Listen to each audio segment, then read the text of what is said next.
So I think Convex is one of the most criminally underrated tools for vibe coders right now. And I know like it's getting a lot more attention recently, but still a lot of people just don't know about Convex or why it's so good or what it does. And I am a huge fan and a massive convert to Convex over the last sort of 3 months as well. And Theo did a great video on this, by the way, if you want to go to Theo's YouTube and watch that video breaking down Convex in a lot more detail. But there's a reason why Convex is so great, and if you're a vibe coder, you should absolutely be using Convex for your database and your backend. And you can use it for authentication as well, but I tend to lean towards using something like Clerk instead for authentication.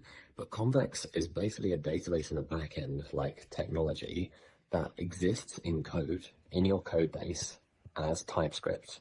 And that sounds maybe a bit complicated, and why does that even matter? But it's as code in your code base.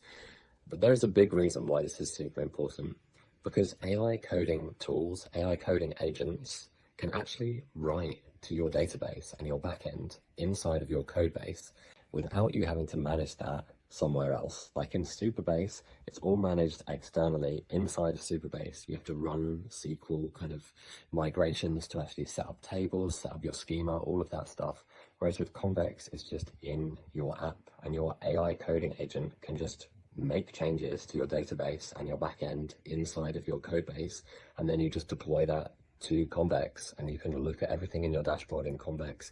It is honestly, since switching to Convex, like if you're building a web app or a mobile app, I would just like, I can't imagine using any other tool for database and for your kind of backend layer for your app. So if you haven't tried Convex already and you're vibe coding, just go and try Convex. And this is not sponsored, by the way. I just really love Convex, so give it a go if you're a vibe coder.